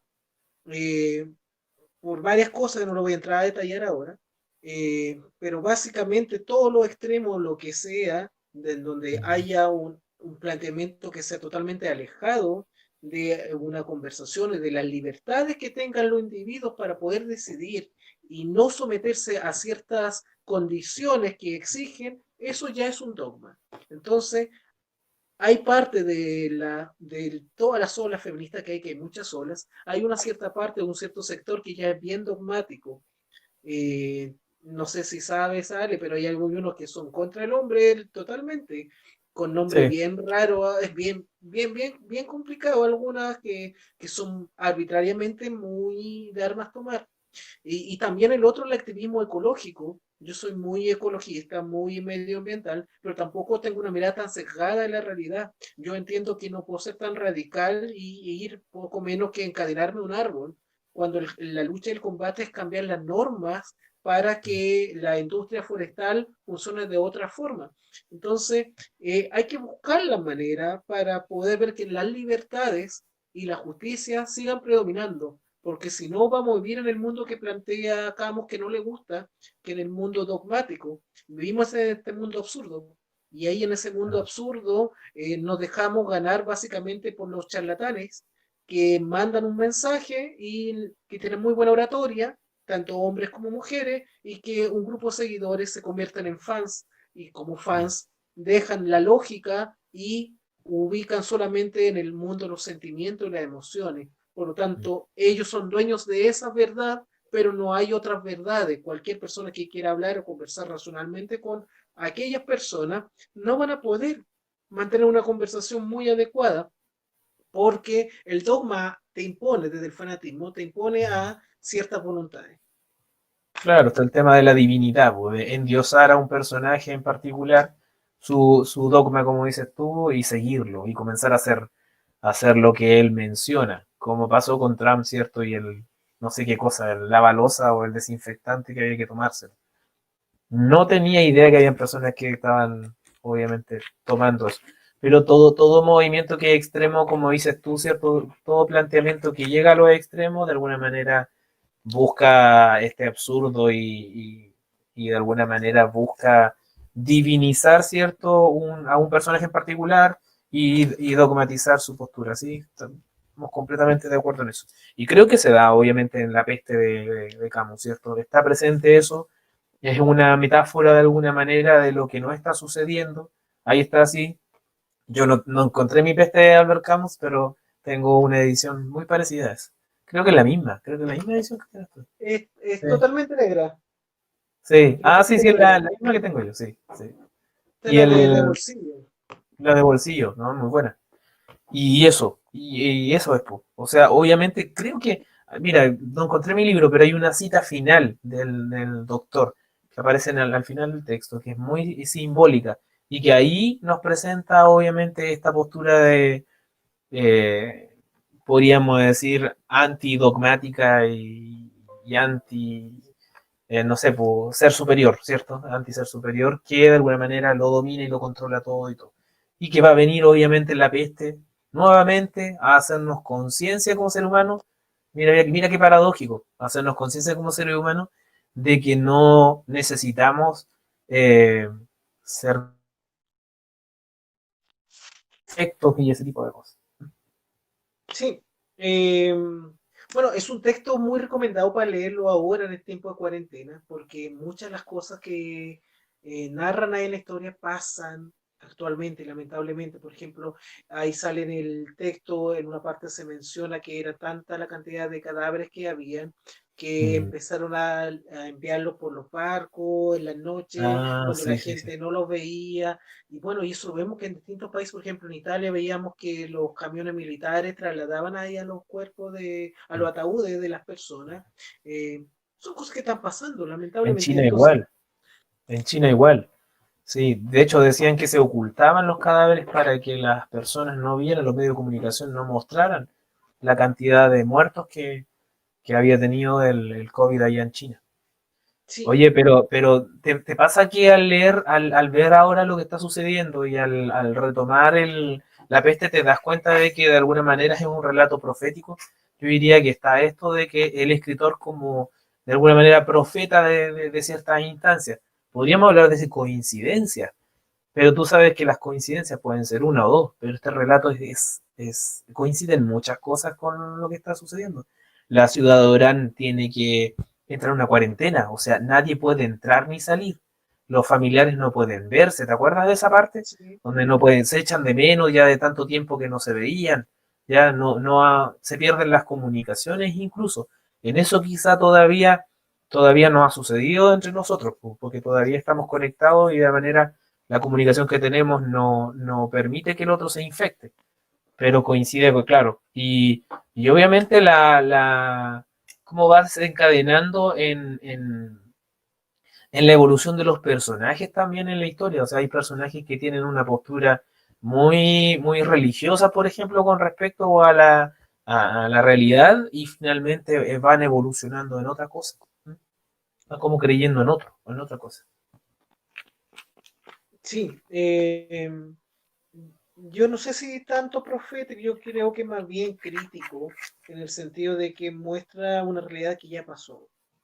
Y que es como que tú o yo, cualquiera conocido, cualquier escritor, ahora en unos 5 años más haga una nueva obra basada en el COVID-19. Y resulta que 100 años después alguien la esté leyendo y empieza a quedar la escoba con una nueva pandemia porque la gente seguramente se va a olvidar después del COVID-19. Mm. El ser humano es así, es una peste, es un ratón que come, destruye, pero al rato ya se olvidó que dejó la escoba en una parte y sigue haciendo exactamente lo mismo. Acá la gente lo único que espera es que se acabe la cuarentena para volver a su realidad. Y mucha de su realidad es volver a los centros comerciales, a los malls, al Sí, cine, sí. al café, Mm. a la fiesta, a esa realidad. Por lo tanto, es un enclaustramiento obligatorio básicamente por el miedo a contagiarse porque no hay vacuna. Pero apenas descubran la vacuna, la gente le va a importar bien poco ya salir.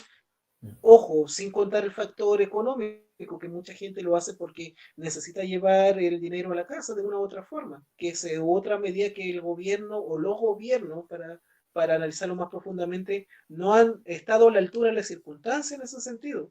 Tampoco lo estuvieron ahí en la peste, en el Albert Camus. No, El gobierno no, tampoco estuvo a la altura de las circunstancias. Por lo no. tanto, no sé si es tanto profético, yo creo que es un análisis bien detallado de lo que pasó tanto en la Edad Media con la peste negra que arrasó casi la mitad de Europa, se fue, estiró la pata y dejó de existir. Mm. Y es lo que lamentablemente está ocurriendo ahora. Y que algunos reaccionan de mejor manera y otros reaccionan de otra forma. Hay distintos gobiernos que reaccionan de distinta manera, algunos que son muy exagerados y otros que son demasiado livianos en la forma de abordar la crisis. No, y algunos gobiernos que copian lo que hacen otros también y que se rigen de acuerdo al modelo de esos gobiernos en particular. O sea, miran a Estados Unidos, miran a Europa, ven que en Europa ya pasó un poco lo del COVID y comienzan a creer que aquí también ya pasó lo del COVID y no se dan cuenta que el hemisferio es totalmente distinto, que de hecho, no sé, pues ellos están llegando a la primavera y nosotros estamos llegando al otoño, o sea, estamos en otoño-invierno, entonces obviamente que son las circunstancias distintas. No, nosotros tenemos para Bueno, rato con esto, con el COVID. Acá en la sí, América Latina vamos a tener para mucho rato. Así que amigo, amiga que nos está viendo, resista, la mejor de la fortaleza, salud mental sobre todo, busque la forma, sí. la lectura siempre es súper importante, es un muy buen camino. Este tipo de lectura te ayuda bastante porque te hace analizar, te hace ver de que hay una nueva mirada a considerar vean video, pero no solamente video tanto de las noticias, lo que está ocurriendo, sino video de lo que planteamos recién, de lo que pasa con la naturaleza. Vea cómo la naturaleza se está sanando, debido a que nosotros, la forma de sanarla era no hacer nada, es decir, quedarnos encerrados. Lo que la COP 25 no pudo lograr, lo está logrando ahora el COVID-19. El Es COVID-19, increíble, sí. es increíble, pero es parte de la realidad. Oye, Ale, mira, Oye, antes... Sí, y la pregunta es, ¿necesitamos producir tanto? ¿Necesitamos estar contaminando tanto para que esto funcione? Porque nos hemos dado claro. cuenta que el sistema funciona lo más bien. Y otra cosa, oye, y nos damos cuenta que también el modelo económico es súper frágil. O sea, en el sentido de que, no sé, pues siempre se habló de que lo privado es mejor que lo público y todo el asunto, y todo lo que nos ha salvado hasta ahora ha sido lo público. Entonces, de alguna manera, lo único que nos va a amparar y lo único que nos ampara es una visión, hay que respaldar las instituciones públicas. Sí, ¿qué me quería decir, Juan Pablo? Es que mira, a propósito de que estamos hablando de Albert Camus, a propósito de eso, eh, dame un segundo, que justo llegó el Esther aquí. Eh, hay hay otra novela que no sé si la has leído o has tenido el placer de verla, la tercera novela que hizo Camus, que es buenísima, que yo la encontré porque ya no sale las ediciones de ese libro, y si hay está muy cara porque son básicamente de colección. Yo la encontré en el libro usado, y no sé si el compadre que me vendió la historia no sabía lo que me estaba vendiendo, o, o yo lo estafé porque me lo vendió muy barato. No me costó Ya. más de 4.000 pesos un texto del... Mira, la editorial Losada, antiguísima, Ujú. del año 57, 1957. Mira, te lo voy a mostrar acá. Es una joya. ¡Ay, qué hermoso! Este libro se llama La Caída. La Caída, que es la tercera novela de Albert Camus. Albert Camus, sí. Ya. En La Caída, y lo traigo a colación básicamente porque es un texto bipolar, en el sentido de que te habla sobre la concepción del bien y del mal del ser humano, pero también hay una crítica ácida al cristianismo, y hay una crítica también a la disputa que tenía con Jean-Paul Sartre, porque a Sartre lo simboliza como el mal, como toda esta concepción del mal del ser humano, el ser humano que está errado, que ha fallado, donde acá el personaje, el protagonista, deambula por Holanda, por Ámsterdam para ser más preciso, y vemos que lo único que quiere y su única finalidad es tratar de que entiendan el resto de las personas que hay una gran concepción, y la concepción es que no importa la bipolaridad, es decir, no importa si tú prefieres el bien o si tú prefieres el mal, lo que importa, como en el libro Demian, con Abraxas, donde Ujú. él representa tanto al bien y el mal, es exactamente esto. La justicia y tu libertad está en la voluntad que tú tengas como ser humano. Entonces acá en La Caída, Camus hace exactamente eso. En esta novela, que es un poco más personal, y aquí donde le pega un par de puñaladas a Jean-Paul Sartre y al cristianismo, él plantea exactamente eso, plantea de que no importa si eliges el bien, no importa si eliges el mal, pero no te rijas por los conceptos del bien y el mal. Es decir, si vas a ser una Ah, persona decadente, como Meursault, sé una persona decadente. Si vas a ser una persona que tiende hacia el bien, hacia la santidad o a hacer actos bondadosos, ok, perfecto, pero que no sea a través de las normas establecidas, sociales, eh, teológicas, económicas, de cualquier índole, que sean las que te estén gobernando. Entonces, lo presento básicamente por dos cosas, porque es una edición muy antigua, muy difícil de conseguir. Aquí está el libro en PDF por si acaso, en todo caso. Es un libro hermoso. Es un poco más complejo de entenderlo, sí. No es tan conocido como La Peste o El extranjero, pero es un libro muy bueno porque te habla de la caída del ser humano, la decadencia del ser humano.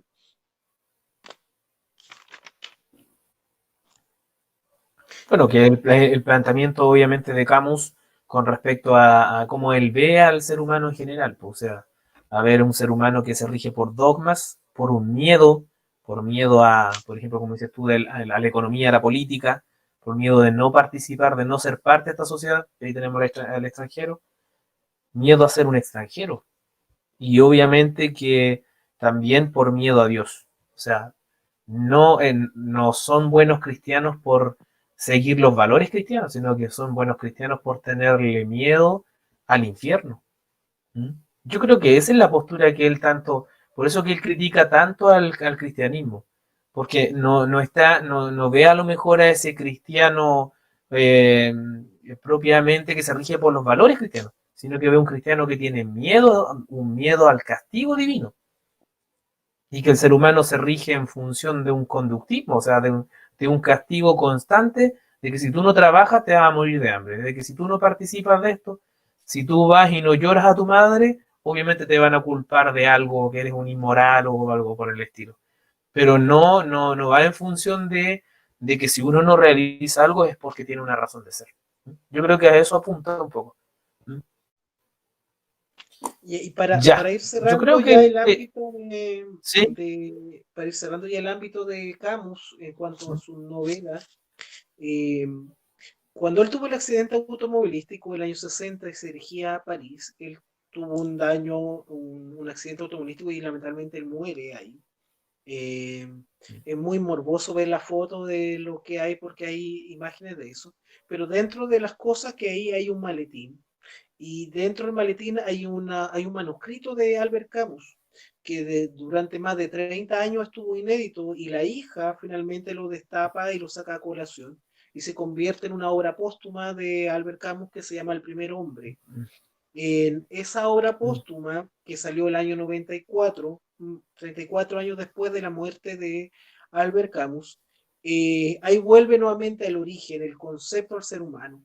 El ser humano es un ser humano que necesita empezar nuevamente, pero empezar sin estos dogmas sociales. Entonces, vuelve nuevamente a la misma temática Camus a plantear esta concepción del ser humano que estamos mal, estamos fallados, somos una peste y estamos dañados porque socialmente nos han convencido que las normas sociales, las normas teológicas, las normas de la moral, de la ética, de los valores, son las que posibilitan el comportamiento de las personas. Las normas judiciales también, por ejemplo. Entonces, todas esas convenciones sociales hacen que el ser humano se vea sometido a ciertos reglamentos y ciertos elementos.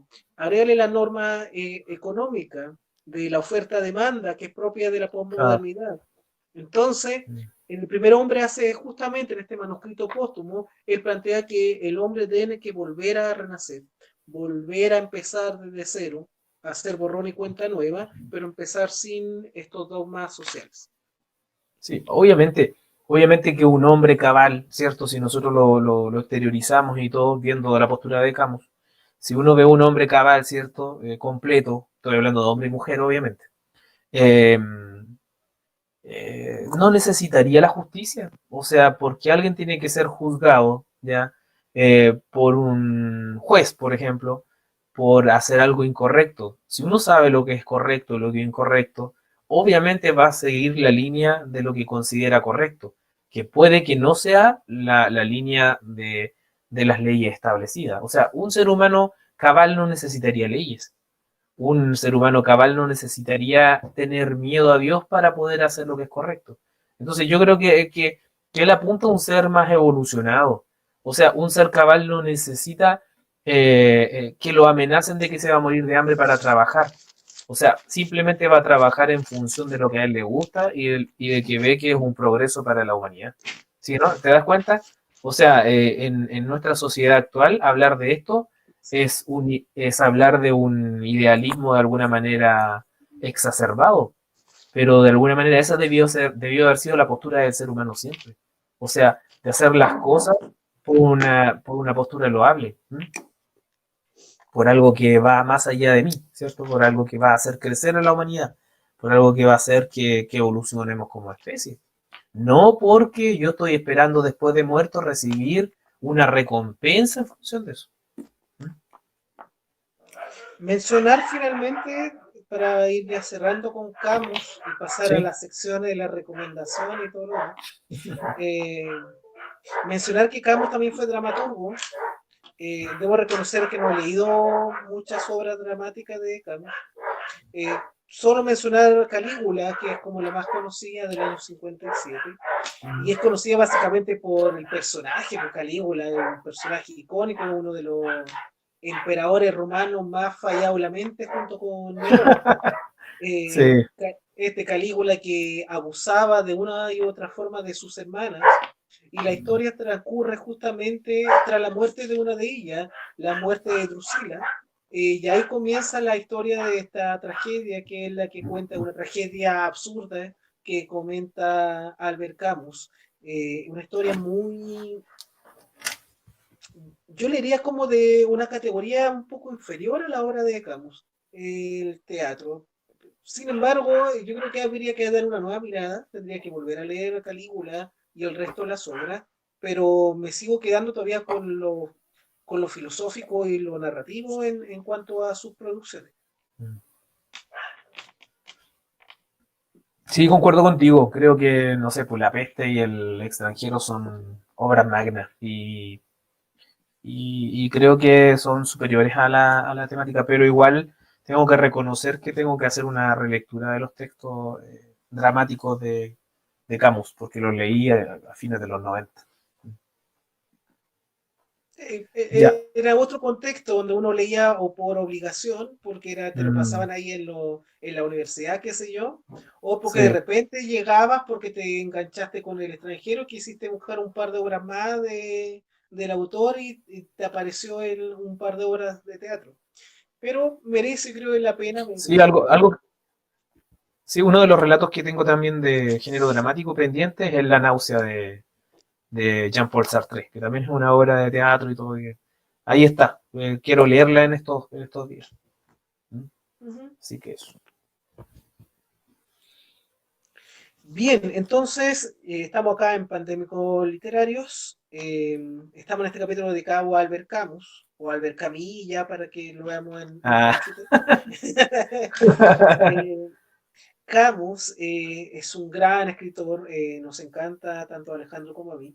Es magnífico en toda su producción. Hemos tratado de analizar de distintas miradas su obra filosófica más importante, sus obras narrativas también, un par de anécdotas. No nos olvidemos del Camus arquero, no nos olvidemos del Camus, mm, este periodista rebelde, de la mm, resistencia francesa, de la liberación de Argelia. Un Camus polémico con Sartre, un Camus que en todas sus dimensiones es un mundo por descubrir. Ojo, un par de cuidados y yo le agregaría un poco de criterio formado a las personas, es decir, al lector yo le agregaría, no sé, mayores de 14, 15 años empezar a leer Albert Camus, menores de edad no se lo recomiendo tanto y mm, eso, porque son textos un poco complejos, porque te va a llevar a averiguar qué es el existencialismo y eso te va a sumergir en un universo hermoso pero decadente. Eh, Desde esa decadencia, voy a empezar con los recomendados. Desde esa decadencia, ya que hoy día vamos a hablar de existencialismo, yo les traigo un escritor más que un texto, porque a pesar de que igual tengo un libro acá, pero ujú. les voy a traer un escritor que para mi gusto es uno de los mejores escritores en habla hispana y sin embargo lamentablemente es infravalorado. Eh, Hace 2 años con mi esposa, con Esther, fuimos a Uruguay y deambulando por Montevideo, por la capital, conocimos a Benedetti, los cafés de Benedetti. Hay una ruta de Mario Benedetti, no es Benedetti por si acaso del escritor que voy a hablar, pero hay una ruta Benedetti, pero Benedetti es como el escritor de la luz, ¿ya? Yo Ya. les traigo el escritor de la oscuridad, ¿ya? Mientras Benedetti es de los Jedi, yo le traigo el de los Sith, ¿ya? A Ya. propósito que tuvimos el Día Mundial de Star Wars, que pasó hace muy poquito, ¿ya? Yo le traigo a Darth Vader, el Darth Vader de acá de nuestra literatura, uno de los pocos escritores existencialistas. Todos sus textos son existencialistas, A diferencia, por ejemplo, de Ernesto Sábato, el argentino, que tiene el túnel, que existencialista, y un par más, acá no, acá son todos. Ya dejo de darle vuelta, estoy hablando del gran escritor uruguayo Juan Carlos Onetti, un Mm, escritor que no es conocido por muchos, hay que decirlo. Uruguay es un país chiquitito, es muy chiquitito. La mayoría se ríe de Uruguay y con todo el permiso de los uruguayos que nos pueden estar viendo, no es que los chilenos tengamos mal a uruguayo, por favor, lo dejara es otra cosa, no nos metan a nosotros en esa colación. Ya, por favor, ya, que el fútbol no nos separe cuando la literatura nos está uniendo. Eh, pero ha dado grandes escritores, un Horacio Quiroga, un Mario Impresionante. Benedetti y un Juan Calonetti, entre algunos, porque hay muchos más. Eh, Onetti tiene la gracia de ser este escritor de la oscuridad, que no tuvo mayor disputa con Benedetti, porque eran los dos grandes escritores, pero Benedetti es el ultra conocido, es el escritor de la luz, con unos poemas tan magníficos, tú lees a Benedetti y vuelves a creer en la vida. Tú lees a Premio Benedetti y Nobel. vuelves Sí. a creer en la realidad, pues tú lees La Tregua, La Borra del Café, qué sé yo, Gracias por el Mm, Fuego, o mm. los poemas de Benedetti, y los No, poemas son son hermosos. hermosos, son Hermosos, sí. hermosos, Lucero, brillante. Tú lees a Juan Carlos Onetti y te quieren matar, po. Tú lees a Onetti y piensas que la Sí, es vida es verdad. una basura, que la vida es una porquería, que somos unas ratas, unas Mm, pestes. Como estamos en el capítulo existencialismo, les quiero hablar de Onetti, porque es un escritor que deben conocer, sí o sí, porque cuando hablan de literatura latinoamericana, nos embobamos con los realistas mágicos, que son magníficos, con Borges también, que no es realista mágico, pero que es grandioso, con fantástico, Benedetti, sí, qué sé yo, claro. Claro. pero no nos enfocamos en Onetti. Entonces yo les traigo acá este libro, ese que trae dos novelas breves, porque Benedetti, perdón, Benedetti no, Onetti es de libros bastante breves, novelas breves. Su primera novela se llama El Pozo, que fue escrita en el año 1939. No tiene más de 50 páginas, y en 50 páginas deja la escoba. Perdónme la palabra, deja la cagadita. En 50 páginas, Ya. Onetti deja la escoba, porque en ese texto nos deja títere con cabeza, y no es una segunda mirada, es una mirada directa, donde él plantea, aborrece al ser humano, aborrece la postura, por ejemplo, él odia a los burgueses, odia toda esta concepción de ir a las tertulias, tomarse el cafecito, que el cafecito allá, para que la crítica aquí, que la crítica allá, aborrece todo lo demás, y en el pozo él establece justamente eso, los recuerdos de un compadre, un personaje que tiene 40 años y que comienza a ver qué es lo que ha pasado en esos 40 años de vida que tiene, porque él sostiene que en los 40 años de vida el ser humano ya es capaz de poder hacer un alto en su vida y poder ver qué tan bien o qué tan mal lo está pasando. Y la postura que tiene ahí en el pozo es tremenda. Su primera obra es la obra que es la primera obra posmoderna, porque hay como tres o cuatro relatos dentro del relato, y es una obra tremenda. Tú lo lees o tú lo escuchas, porque está el audiolibro en YouTube también, por si lo Mm. quieren buscar. No dura más de 1 hora 15, porque es muy breve el texto, por tanto 1 hora 15 ahí disfrutando, si es que le gusta el mundo caótico, o ahí asustado con lo que está escuchando, porque te vas a dar cuenta que es un autor decadente. Es como para nosotros en Chile, yo traté de buscar, y no sé si Ale tú me puedes mencionar algún escritor chileno, narrador, que sea decadente. No encuentro mucho, pero sí en poetas. Por ejemplo, a mí yo lo asimilo más a un Pablo de Roca, al estridentismo, Claro, sí. a una persona que ve el mundo de forma cruel, de forma decadente, Mm, nihilista. Así era Onetti. Onetti era mm. una persona que veía la realidad desde esa perspectiva. Es uno de los pocos escritores existencialistas latinoamericanos, y el texto es hermoso. Cualquiera de los textos que tiene él, mira, uno de sus textos se llama Junta Cadáveres, una de sus novelas. Mira, ya con el puro título ya te enganchó o no te enganchó. Junta Cadáveres. Entonces, es un autor complejo, el uruguayo. Mm. Termino con la anécdota que siempre le cuento a la Esther, pero no sé si ella me la contó o yo se la conté, pero que es que en Uruguay hay más vacas que personas. No sé si tiene mucha relación con lo que estoy contando, pero de las pocas cantidades de personas que hay, yo admiro mucho al uruguayo. Yo le tengo un cariño inmenso al uruguayo no solamente porque fui allá y pude compartir con las anduvimos también en un par de tertulias uruguayas, la gente leía en los cafés, deambulaba, todo eso, había un universo literario ahí muy manifiesto, sino por los grandiosos escritores que tienen.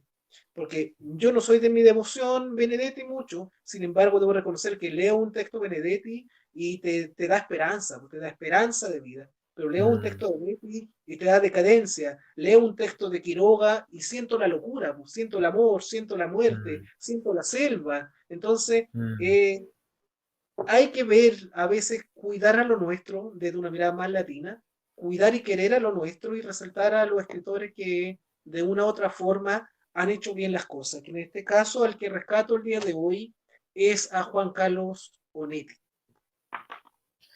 Bueno, yo el libro que quiero recomendar, no lo tengo aquí tangible, pero quiero recomendar Una temporada en el infierno de Arthur Rimbaud. Oye, no sé cómo se pronuncia en francés Rimbaud, pero creo que así, o Rimbaud, el Rimbaud.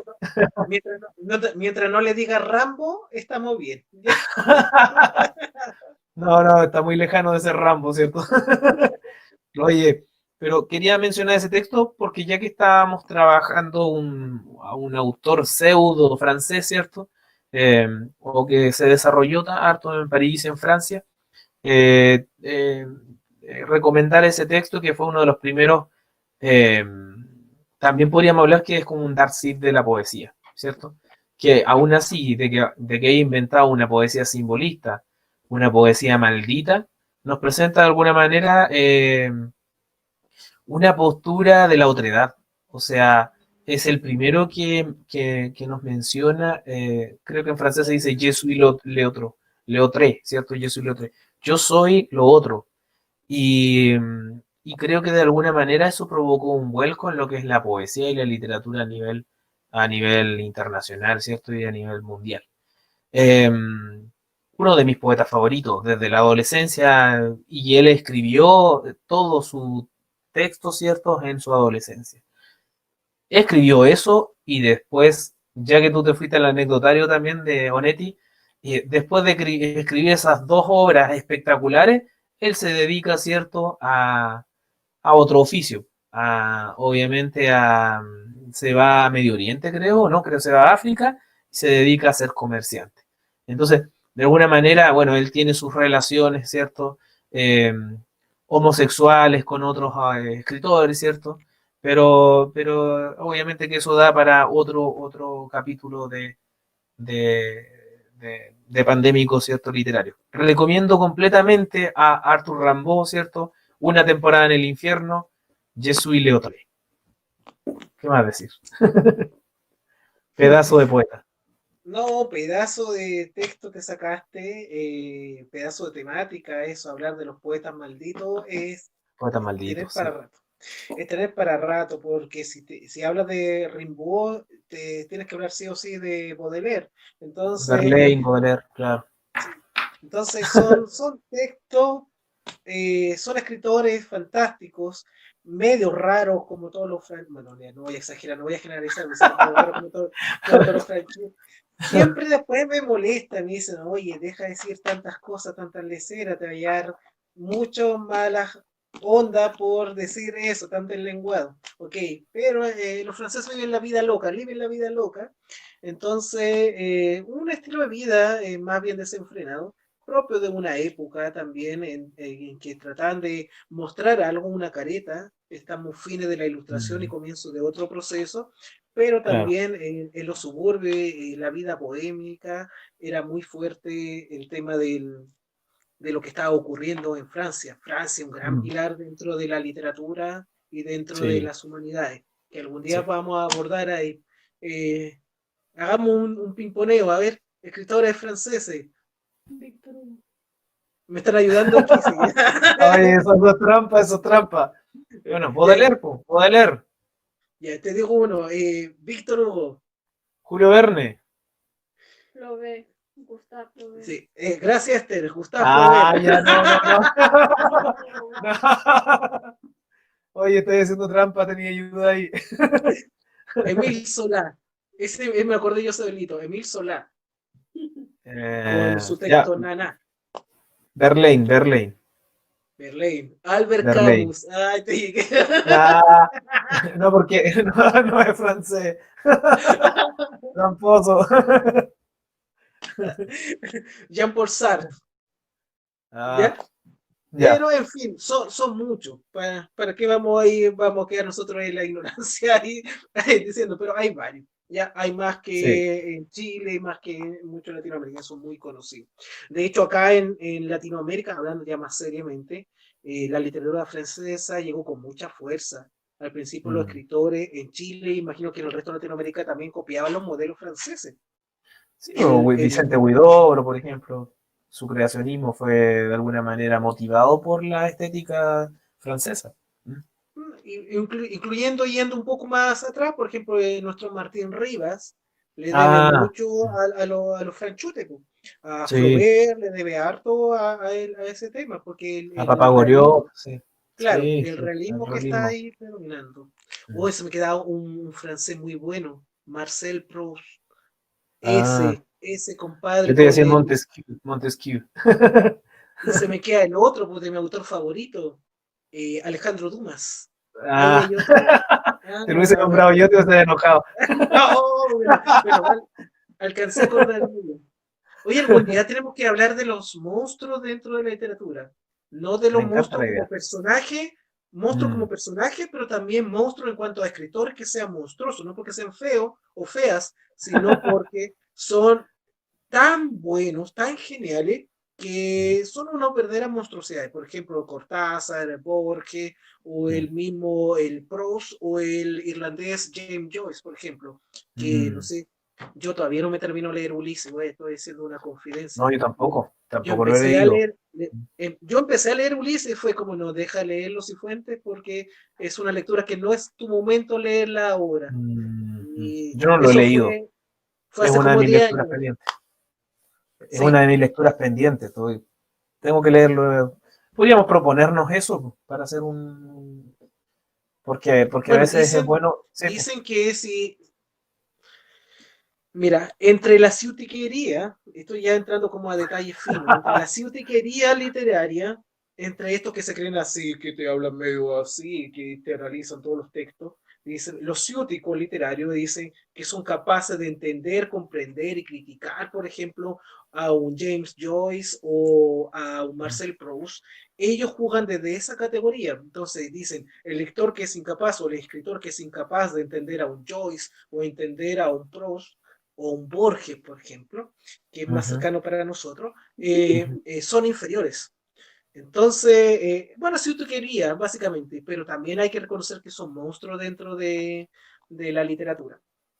mm. Bueno, ahí vamos a dejar a nuestros amigos que ellos también tomen en cuenta, pueden dejarnos, recuerden que tenemos un Instagram que se llama Pandémicos Literarios, Mm. @pandémicos literarios, nos pueden escribir, dejar sus comentarios, sugerencias de lo que quieran hablar o abordar en las siguientes temáticas. Hemos Claro. variado harto, somos como un virus nosotros, ¿vale? Sabes que empezamos por Instagram, intentamos por Facebook, volvimos a Instagram, ahora estamos por Jitsi, estamos No, no. deambulando por distintos lados. Espero que nos resulte por Jitsi, sí, porque- sí, Esperamos que sí, yo creo que sí, ¿ya? Yo creo que sí, la fuerza nos está acompañando en este sentido. Ale, no sé si te quieres mojar el potito, hacer la sección de los no recomendados o de otra cosa, y si no, ya no, no, estaríamos no, como no, no. cerrando. No, no, yo no quiero un no recomendado. No soy, no soy tan valiente como tú, Juan Pablo. Ya no. Bueno, yo tengo un no Sí. recomendado, como toda la semana. Eh, yo voy a seguir con la literatura española. No es que no me guste, hay textos españoles muy buenos que yo rescato, por ejemplo, no puedo decir que la literatura española es mala si tienen al Quijote o tienen a Miguel de Unamuno Ah, o un Pío Baroja, qué sé yo, ahí entre ah, medio. No puedo decir que es mala. Eh, pero hay textos que se han añejado mal, muy mal. Ya la última vez hablé del mío Cid, que era un texto horrible. Eh, hoy le traigo otro texto que no lo voy a dar nunca, como control lector, que es anónimo y espero que también siga anónimo, que es el Lazarillo de Tormes. ¿Por qué? Me están mirando acá porque parece que acá no le gustó lo que está pasando. A mí me gusta el Lazarillo de Tormes. A mí me gusta. Lazarillo de Tormes es una basura. Vamos a decirlo aquí. Me voy a alejar porque veo que en cualquier momento me van a pegar. ¿Por qué? ¿Por qué? Porque es un texto de un malandrín que hace una y otra cosa y generalmente a veces sufre o a veces le va bien. Son llenos de historias, microhistorias, porque son microhistorias las que va pasando en el Lazarillo de Tormes con distintos Sí. personajes, con curas, donde hace una crítica a la Edad Media, como el comportamiento de aquella época, pero que no pasa más allá de un anecdotario. Yo lo veo como un anecdotario, como una historia que no para mí pasa actualmente sin pena ni gloria. Es decir, yo veo un Lazarillo de Tormes y no me dan ganas, por ejemplo, de recomendarlo a los chicos. No veo Claro. un texto que un chico disfrute con esa lectura. Quizás nosotros de una forma adulta, por eso a ti te gusta, a lo mejor a mi esposa Mm. también y me están mirando. Oh, se cayó Gypsy.